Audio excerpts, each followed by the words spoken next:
Alhamdulillah, wassalatu wassalamu ala rasulillah. Bon, j'ai commencé l'explication des versets sur Qarun. يقول الله جل وعلا إن قارون كان من قوم موسى فبغى عليهم. Qarun était un membre du peuple de Moussa, puis fit preuve d'un orgueil insolent à leur égard. Puis lors de l'explication, j'ai cité le hadith qui se trouve dans les deux Sahih, dans Sahih al-Bukhari et Muslim, sur les trois personnes auxquelles Allah subhanahu wa ta'ala a envoyé un ange pour les mettre à l'épreuve, un lépreux, un teigneux et un aveugle. Et je continue ce hadith-là. L'ange a dit au lépreux, il lui a dit أسألك بالذي أعطاك اللون الحسن والجلد الحسن والمال بعيرا أتبلغ به في سفري. Il dit, je demande par celui qui t'a accordé une si belle couleur, une si jolie peau et toutes ces richesses, de me donner un seul chameau pour que je puisse continuer mon voyage. Et l'homme, il répliqua, il a dit, j'ai beaucoup de charges.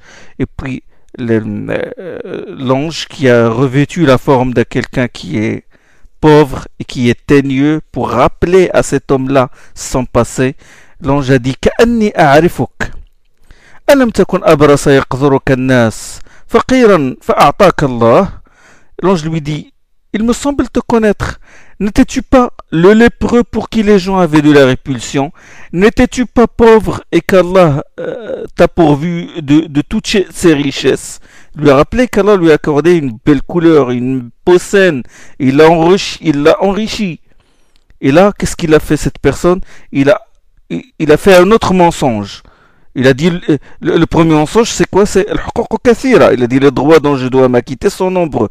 Et le deuxième mensonge, qu'est-ce qu'il a dit? Il a dit, innama warithu hadha al-mal kabiran an kabir. Il a dit, non.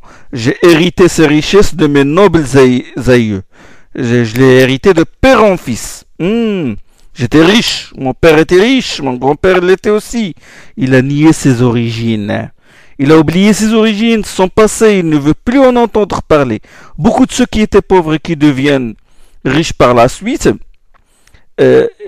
ça y est, ils ne veulent plus rencontrer leurs anciennes fréquentations, ils veulent nier leur origine, certains vont jusqu'à changer de nom. On connaît des exemples comme ça, ils ont changé de nom pour qu'on ne leur rappelle pas leur passé.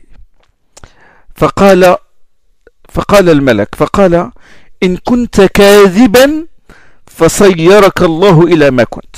Il a dit, si tu mens, qu'Allah te fasse revenir à ton premier état, c'est-à-dire pauvre et lépreux. Et certes, Allah subhanahu wa ta'ala, il a exaucé l'imprécation de l'ange et l'homme redevint pauvre et lépreux. وأتى الأقرع في صورته وهيئته فقال له مثل ما قال لهذا. Et l'ange, il a ensuite trouvé le deuxième, sous l'aspect que celui-ci avait dans l'état où il était avant ses guérisons, c'est-à-dire teigneux et pauvre. ويقول الرسول صلى الله عليه وسلم ورد عليه مثل ما رد هذا فقال إن كنت كاذبا فصيرك الله إلى ما كنت. Il lui tint le même propos que le premier et il reçut la même réponse, le refus de l'aider. Et l'ange lui dit, si tu mens, qu'Allah te ramène à ton premier état.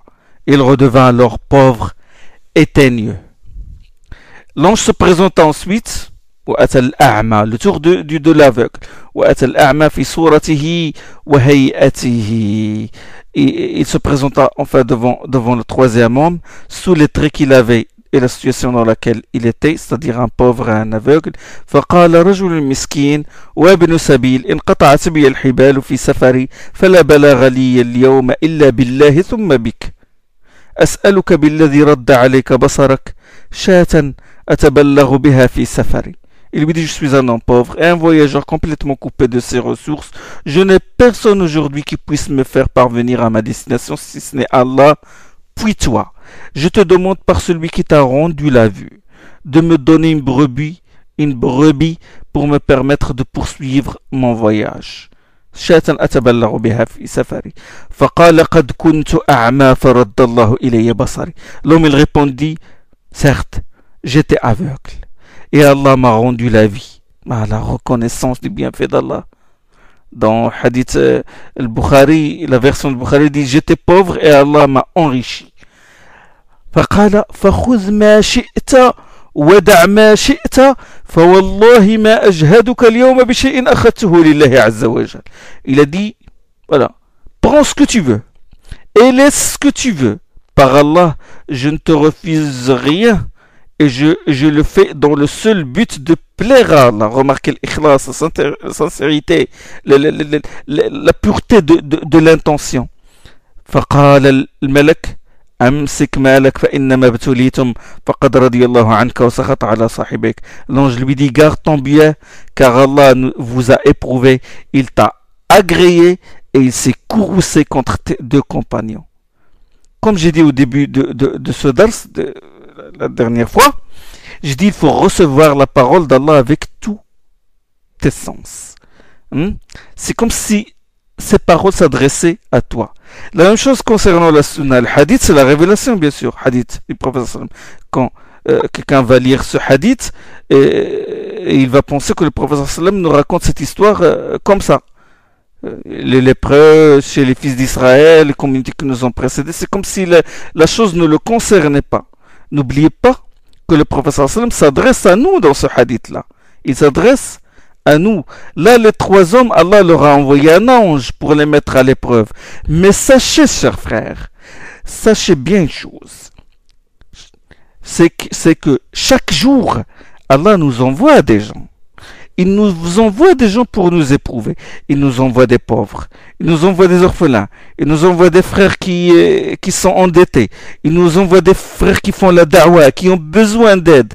Il nous envoie des étudiants en sciences religieuses qui ont besoin qu'on les finance, des gens qui ont des compétences pour être des futurs da'iya, des futurs ulama. Il nous les envoie. Il nous les envoie. Chaque jour. Et bien chaque jour, des gens réussissent dans cette épreuve comme a réussi l'aveugle, et d'autres échouent comme ont échoué le lépreux et le teigneux. Et ceux qui échouent risquent à tout moment d'encourir le courroux d'Allah subhanahu wa ta'ala. Allah subhanahu wa ta'ala fructifie les sadaqat. Il fructifie les dépenses dépensées dans les bonnes, les biens dépensés dans les bonnes œuvres. يقول جل وعلا يمحق الله الربا ويربي الصدقات. Surat al-Baqarah. Allah anéantit l'usure et fructifie l'aumône. Beaucoup de frères ne sont pas conscients de cette réalité. C'est que l'aumône grandit et se développe auprès d'Allah. Il grandit avec le temps jusqu'au jour de la résurrection. Rasul sallallahu alayhi wa sallam, محمد رسول الله صلى الله عليه وسلم يقول من تصدق بعدل ثمرة من كسب طيب ولا يقبل الله إلا الطيب فإن الله يقبلها بيمينه ثم يربيها لصاحبها كما يربي أحدكم فلوه حتى تكون مثل الجبل. Allah qui n'accepte que ce qui est excellent prend de sa main droite toute aumône provenant d'un bien acquis honnêtement, eût-elle la valeur d'une date, puis il la fait grandir pour celui qui l'a donné de la même façon que l'un d'entre vous ferait grandir son poulain, et ce au point qu'elle deviendra aussi grande qu'une montagne. Une date peut devenir comme une montagne. Allah la fructifie avec le temps. L'imam Ibn Daqiq al-Eid, il dit comme ça pour montrer la grâce d'Allah. Il dit quand tu donnes par exemple un dirham, sadaqa, tu le donnes à un pauvre. Bon, sadaqa, la récompense est au minimum 10. Et ça peut aller jusqu'à 70 et au-delà. Bon, 10 au minimum. Ce pauvre-là prend cette sadaqa et la donne à un autre. S'il la donne à un autre, le pauvre à qui tu as donné, il va avoir la récompense de 10 dirhams. C'est comme s'il a donné 10 dirhams. Et toi, Allah te comptera 100 dirhams. Et si le deuxième la donne à un troisième, tu auras 1000 dirhams comme récompense. Et ça augmente, ça augmente, ça augmente. Yurbi sadaqat. Allah entretient. Il la préserve, il la fait grandir. la sadaqa. Beaucoup de gens ne sont pas conscients de cette réalité.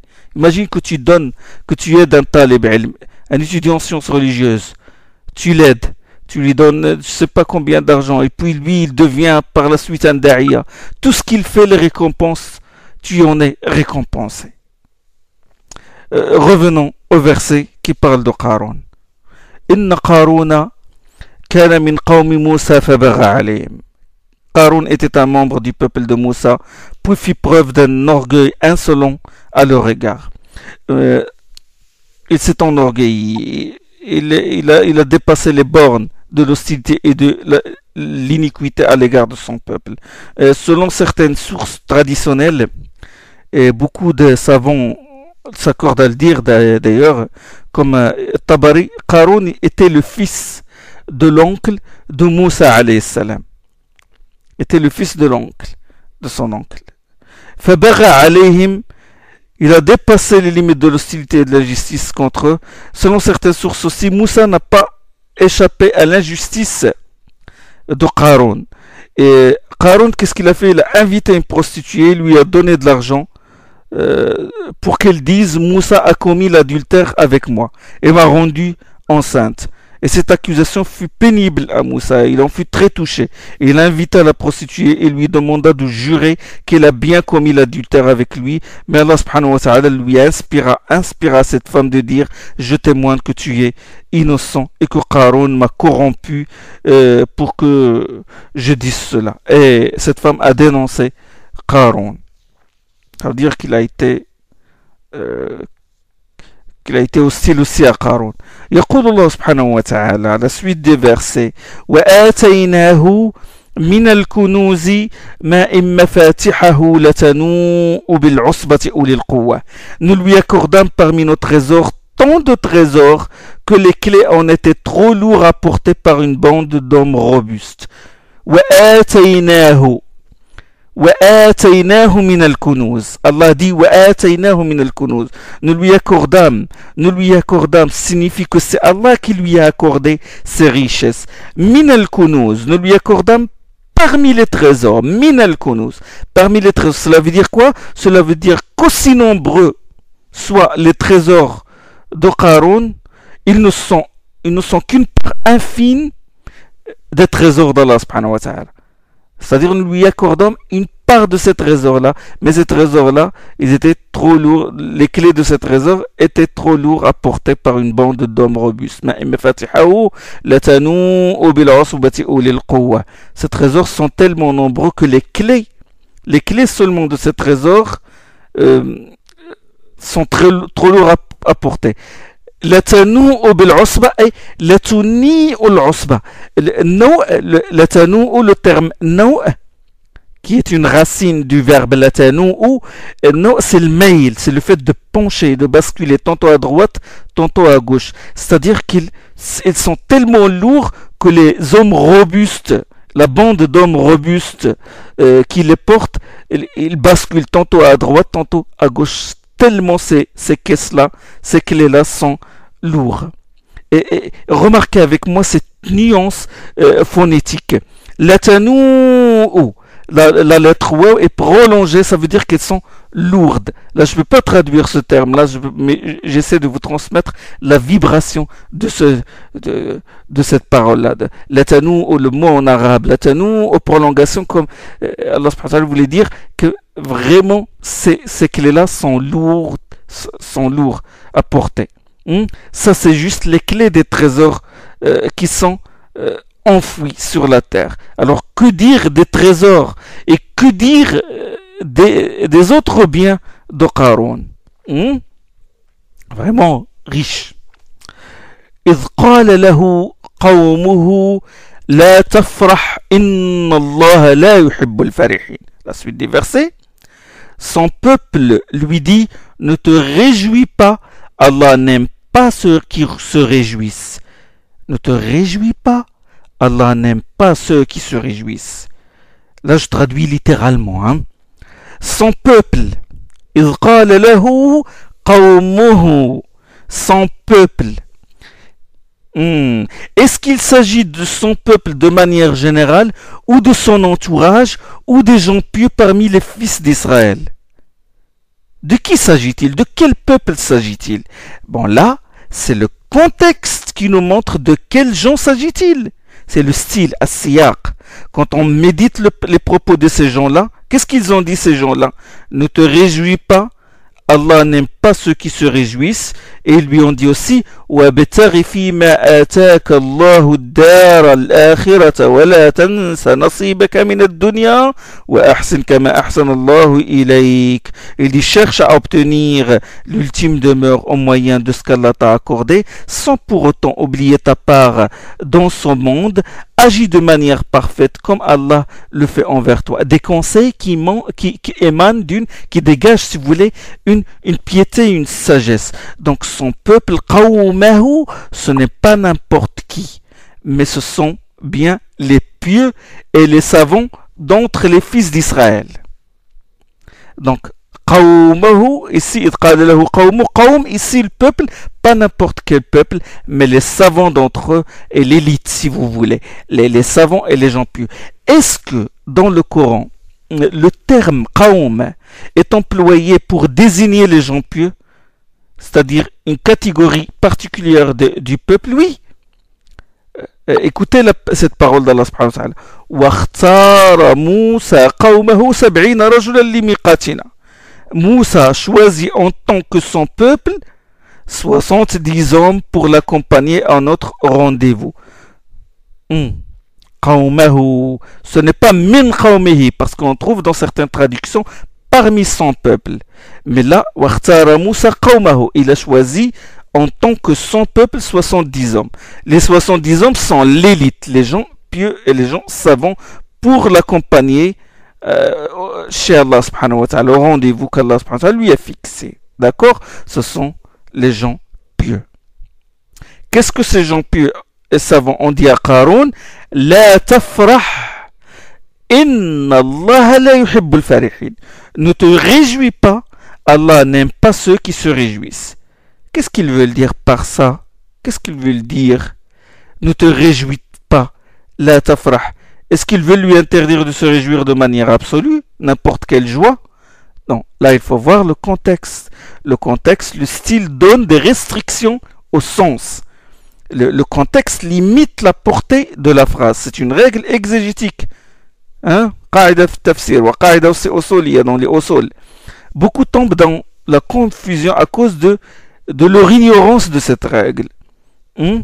Quand tu dis à quelqu'un qui t'a fait du bien, tu es puissant et noble, par exemple, je donne là maintenant un exemple, tu dis à quelqu'un qui t'a fait du bien, tu lui dis tu es puissant et tu es noble. Là, tu le loues, tu lui fais des éloges. Mais quand tu lis la parole d'Allah subhanahu wa ta'ala adressée aux kuffars, aux mécréants, dans surat Dukhan, où il dit Allah subhanahu wa ta'ala Dhuq innaka antal azizul karim. Dhuq innaka antal azizul karim. Quand il dit aux mécréants goûte, c'est toi le puissant et le noble. Est-ce qu'Allah le loue? Non, mais il l'humilie. Il faut pour comprendre ça, il faut revenir au siyaq, au contexte, au verset qui précède. Là, il lui dit goûte de l'enfer, tu es puissant, c'est toi le puissant, le noble. Ça veut dire tu es le vil et tu es le plus bas. Donc, pour comprendre cela, il faut revenir toujours au verset précédent, siyaq.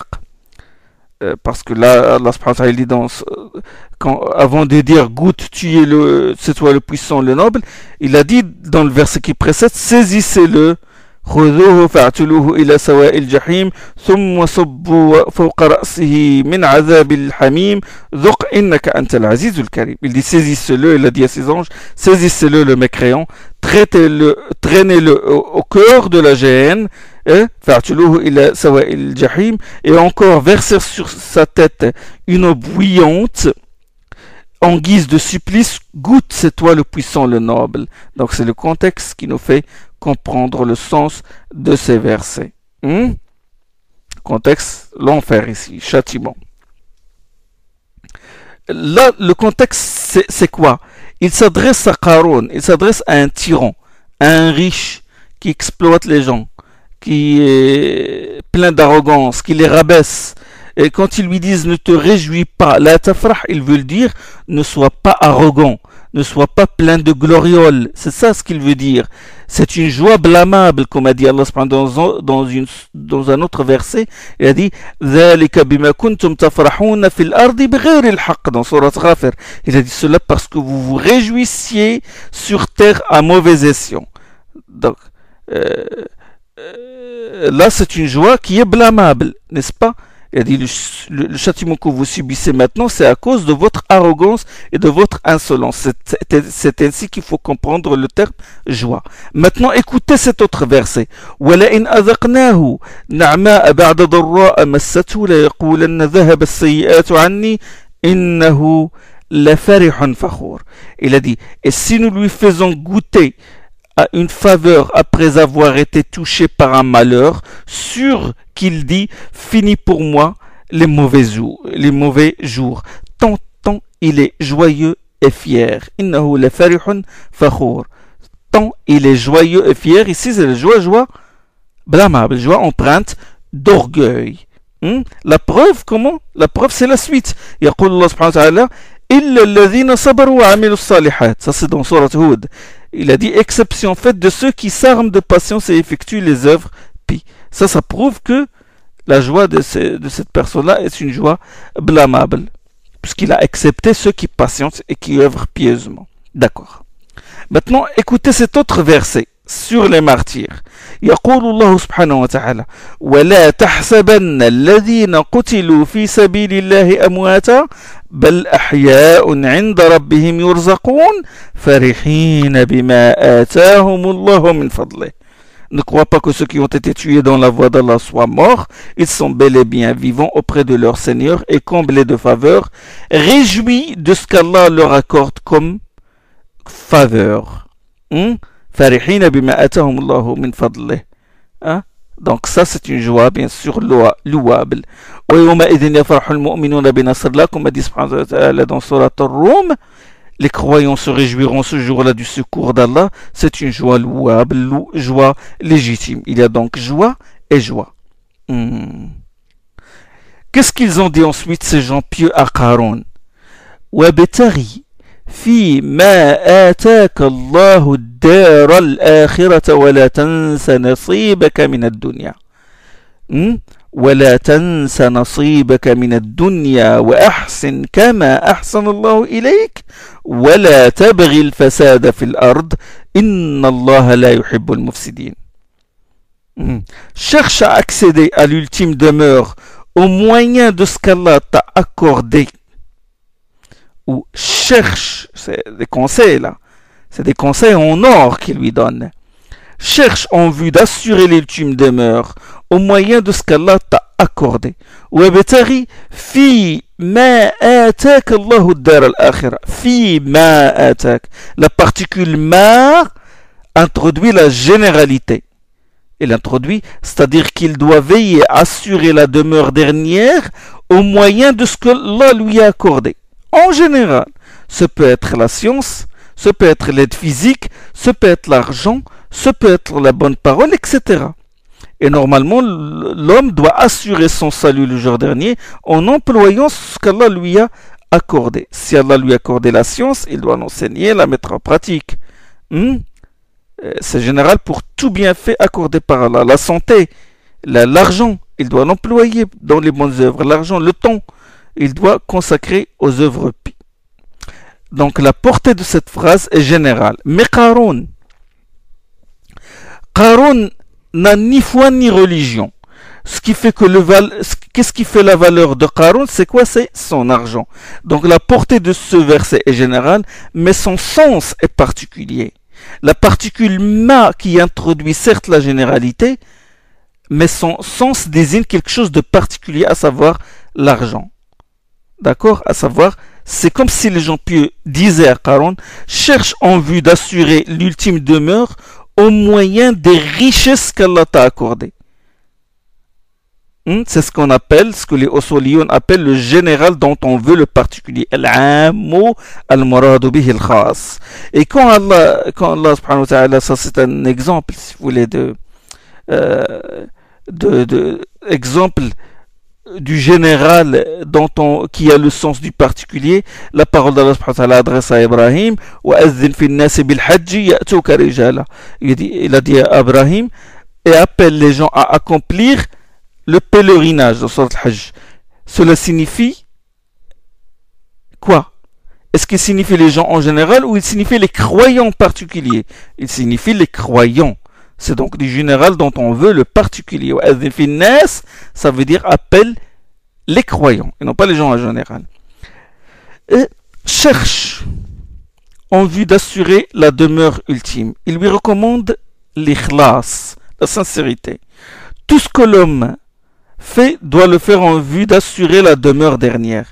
Et l'on sera récompensé, bien sûr. D'accord? وَلَا تَنْسَ نَصِيبَكَ مِنَ الدُّنْيا. Ils lui ont dit وَابْتَغِ فِيمَا آتَاكَ اللَّهُ الدَّارَ الْآخِرَةَ. Cherche en vue d'assurer l'ultime demeure au moyen de ce qu'Allah t'a accordé.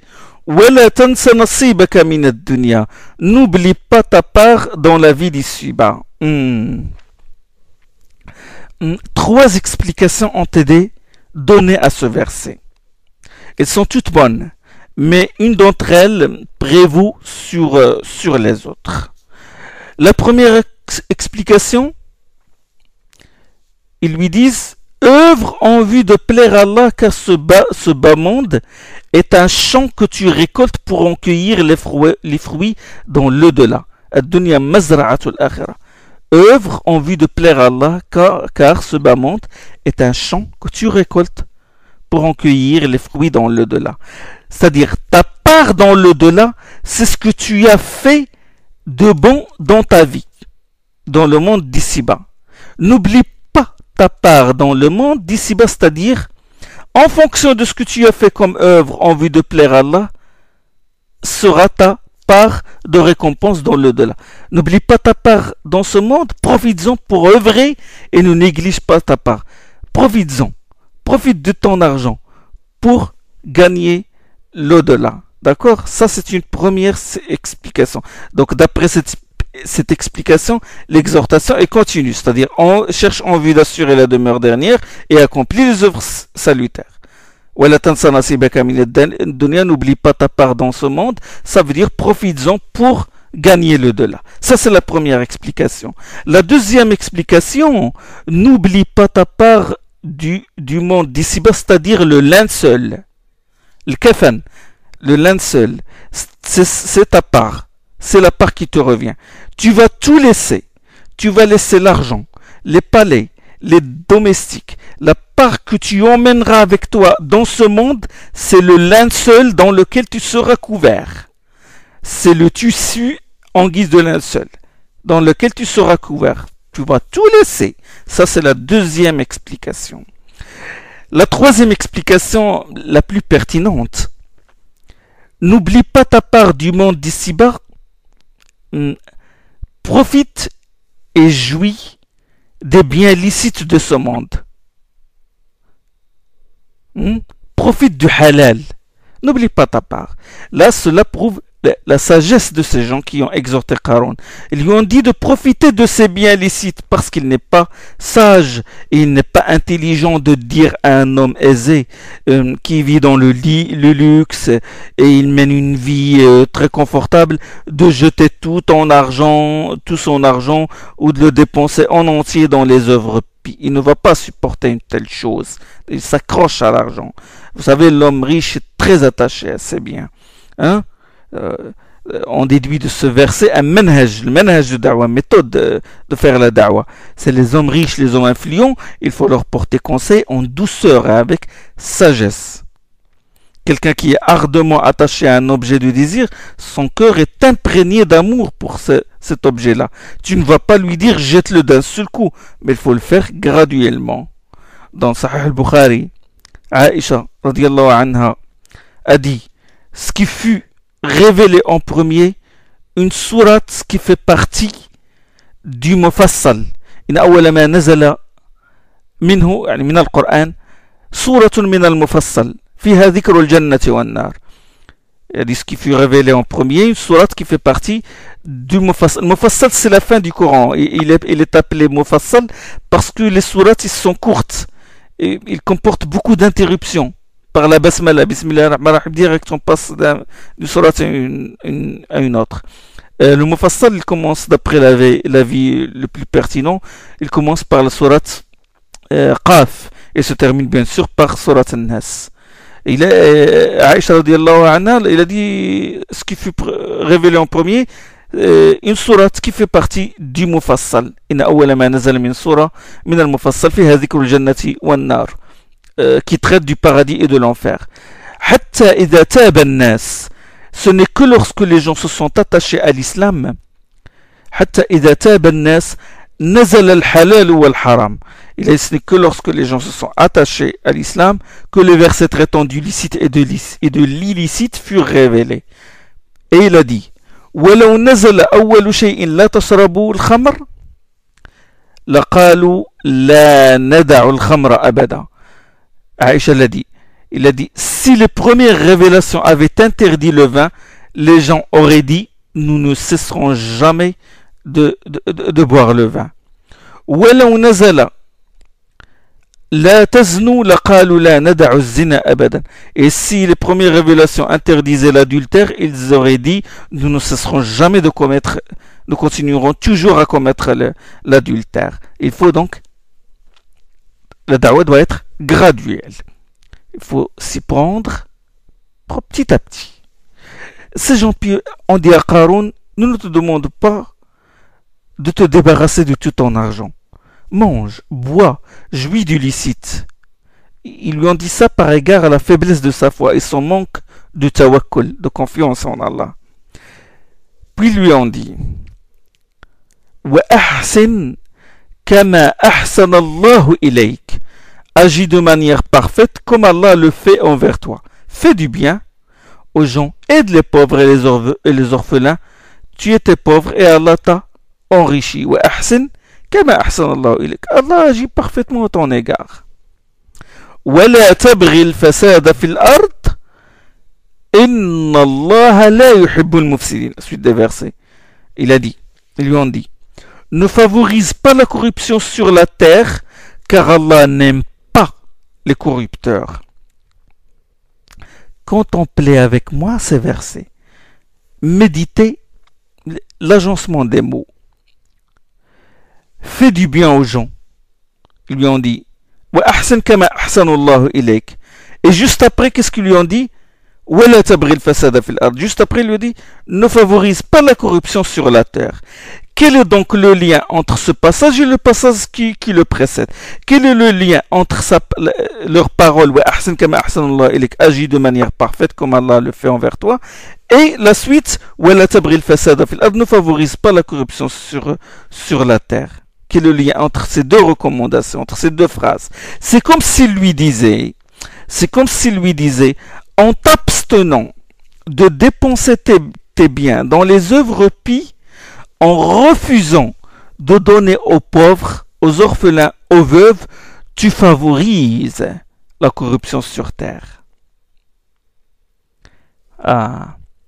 Certains frères, quand ils entendent parler du fasad, de corruption sur terre, ils pensent directement aux mécréants, aux idolâtres, aux dictateurs, au capitalisme sauvage, à ceux qui emploient les armes de destruction massive, à ceux qui polluent les terres et les océans. Tout cela est certes vrai, mais ils oublient qu'en s'abstenant d'aider leurs voisins pauvres, qu'en s'abstenant d'aider les orphelins, ou un étudiant en sciences religieuses qui a toutes les compétences pour devenir un grand da'iya, prédicateur, un savant, il laisse jusqu'à ce qu'il tombe dans la misère et cherche du travail pour subvenir à ses propres besoins. En agissant ainsi, en s'abstenant de dépenser dans les œuvres pies, il favorise la corruption. Eux-mêmes favorisent le fasad. Rappelez avec moi, chers frères, rappelez-vous le hadith sur les trois hommes appartenant à l'une des communautés qui nous ont précédé. Ce hadith se trouve dans le Sahih al-Bukhari et même celui de Muslim. Ces trois hommes s'étaient réfugiés dans une grotte. Vous connaissez l'histoire. Et ils s'étaient réfugiés dans une grotte pour y passer la nuit. Mais un rocher, il a dégringolé de la montagne et il a bouché l'entrée de la grotte. Qu'est-ce qu'ils se sont dit? Ils se sont dit, la seule chose qui puisse nous délivrer de ce rocher est d'adresser nos da'awat, nos suppliques à Allah en évoquant nos œuvres pis. Qu'est-ce qu'a dit le deuxième? Il a dit, Allahumma innahu kanat li ibnatu ammin kuntu uhibbuha ka'ashaddi ma yuhibbu rijalu nisa. Le deuxième a dit, mon Dieu, j'avais une cousine, j'éprouvais pour elle la plus vive passion que l'homme puisse ressentir pour une femme. Fa'aradtuha ala nafsiha famtana'at minni. Il a dit, je la sollicitais pour sa personne, mais elle se refusait à moi.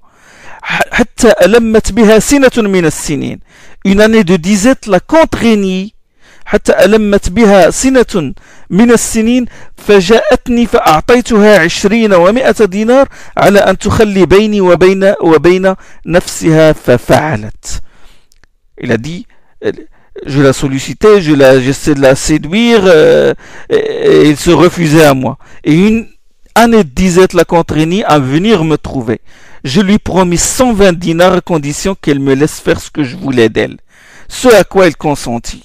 ففعلت فلما قعدت بين رجليها قالت اتق الله ولا تفض الخاتم إلا بحقه.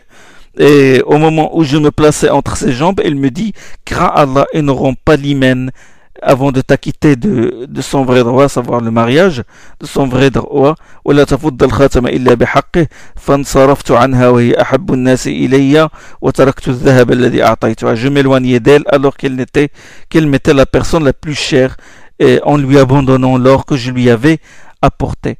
Donc, cet homme a cherché à posséder cette femme, qui est sa cousine. Et dans ce hadith, il est cité qu'une année de disette la contraignit à venir voir son cousin. Bon, qu'est-ce qu'on comprend de son passage? Qu'est-ce qu'on comprend de ce passage du hadith? C'est qu'elle est tombée dans la misère, et la pauvre, elle a couru à droite et à gauche, elle a demandé de l'aide aux gens et personne ne l'a aidé. Et quand elle n'a trouvé personne qui compatit à sa souffrance, elle recourut à son cousin contre son gré. Alors elle sait déjà ce qu'il va lui demander. Elle sait déjà ce qu'il va lui demander, et quand il lui promet de lui donner 120 dinars, bon, elle a cédé. S'il avait trouvé un croyant généreux, un bienfaiteur, ben il ne se serait pas revenu à son cousin. D'accord?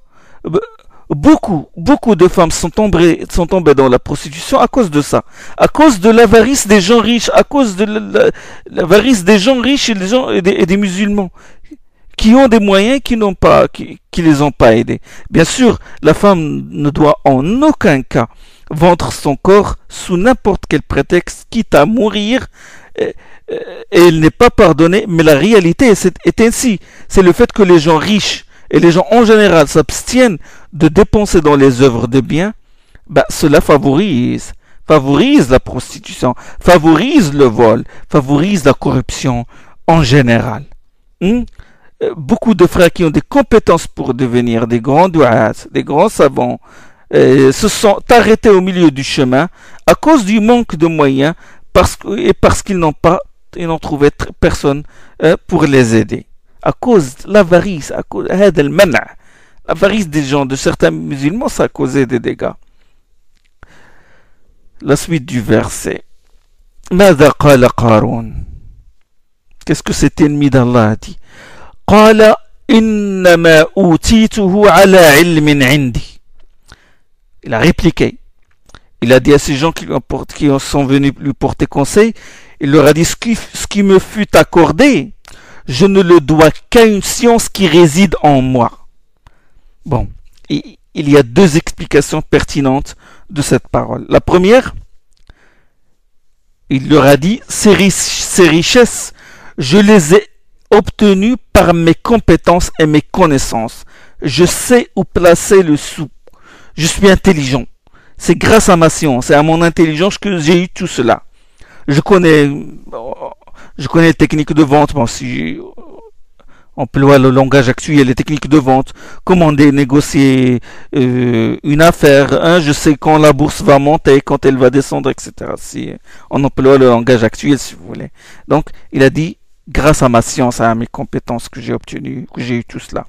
La deuxième explication qui est aussi pertinente, et certaines exégètes l'ont cité avant la première, notamment Ibn Jarir Tabari et l'imam Ibn Kathir, il a dit, si Allah m'a accordé ce trésor, c'est parce qu'il sait que je le mérite, que je les mérite, je mérite ce trésor-là. Je possède une science que vous ne possédez pas. Et c'est ce qui a fait qu'Allah soit satisfait de moi. Il m'a alors privilégié sur vous par cet argent. Allah sait que je suis supérieur à vous. Allah ne m'a donné tout cela que parce qu'il m'aime. Allah ne m'a donné tout cela que parce qu'il m'aime. Voilà, deuxième explication. Hein? Beaucoup de gens pensent comme ça. Déjà, beaucoup de gens pensent. Qu'est-ce qu'on dit les mécréants de Quraysh? وقالوا نحن أكثر أموالا وأولادا وما نحن بمعذبين. Dans Surat Saba. Nous sommes les mieux pourvus de biens et d'enfants. Nous sommes les mieux pourvus de biens et d'enfants. Nous ne serons donc pas châtiés. Ils disent Allah nous donne tous ces biens. Il nous donne tous ces enfants-là. Et il va nous humilier. Non, non, non, non. Si Allah voulait nous châtier, il ne nous donnerait pas tout cela. Le fait qu'il nous donne des enfants et le fait qu'il nous comble de bienfaits prouve qu'il nous aime. Hein? Voilà ce qu'on dit les mécréants de Quraysh. Les gens du commun pensent une telle chose. Ils pensent que si Allah donne à quelqu'un, c'est parce qu'il l'aime et s'il prive quelqu'un, c'est pour l'humilier. وقالوا نحن أكثر أموالا وأولادا وما نحن بمعذبين. Nous sommes les mieux pourvus de biens et d'enfants, nous ne serons donc pas châtiés. Hein? Mais regardez comment Allah leur a répondu. Il a dit قل إن ربي يبسط الرزق لمن يشاء ويقدر ولكن أكثر الناس لا يعلمون. Allah dit au prophète sallam de leur dire, dis-leur, mon Seigneur dispense largement ou avec mesure sa subsistance à qui il veut. Mais la plupart des gens ne savent pas. Ils ne sont pas conscients de cette réalité. L'être le plus aimé d'Allah est notre prophète Mohammed sallallahu alayhi wa sallam. Et pourtant il n'était pas riche. De même Isa alayhi salam n'était pas riche. Les compagnons n'étaient pas tous riches. Dans certaines expéditions, ils mangeaient même les feuilles des arbres. قل إن ربي يبسط الرزق لمن يشاء ويقدر ولكن أكثر الناس لا يعلمون.